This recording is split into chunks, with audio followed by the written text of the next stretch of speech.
Welcome to the Leaders Insights podcast. Today's episode, Privacy Debt, the hidden liability CDOs can no longer defer. Privacy debt, it sounds like a metaphor, but CDOs are telling us it's showing up on balance sheets. What actually changed in 2026 that made this impossible to ignore? Two things converged. Enforcement caught up with ambition.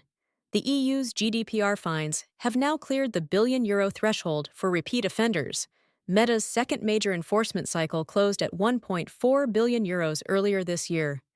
And U.S. state privacy laws are no longer toothless. California, Texas, and Virginia regulators are coordinating audits in a way they simply weren't doing 2 years ago. The second thing is AI.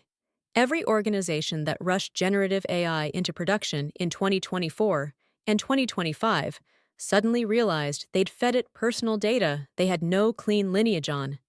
That's not a compliance gap. That's a liability sitting inside a production system. So the AI adoption wave essentially stress-tested governance structures that were already fragile? Exactly. Most organizations built their data programs around defensible minimums, enough to pass an audit, not enough to actually know what they hold. When you ingest that data into a large language model or a retrieval-augmented system, the exposure compounds. I spoke recently with a CDO at a major European insurer who discovered their customer interaction data from legacy CRM systems had been used to fine-tune an internal model. No consent review, no retention check. They had to pull the model from production and reprocess 18 months of outputs. The cost wasn't just the remediation, it was the business interruption. When you say privacy debt, give me a concrete definition. What does it actually consist of? It's the accumulation of decisions deferred.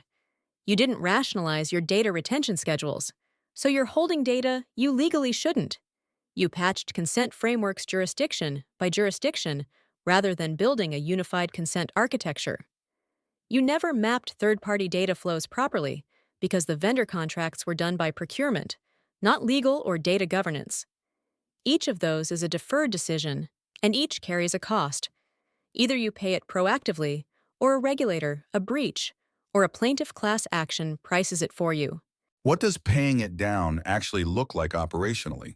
Because fix your governance is not a strategy. Start with data minimization as a forcing function, not a compliance checkbox.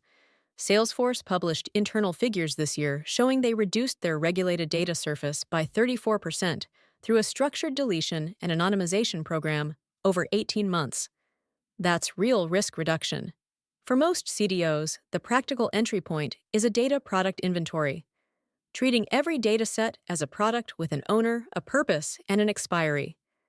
That discipline alone surfaces most of the debt.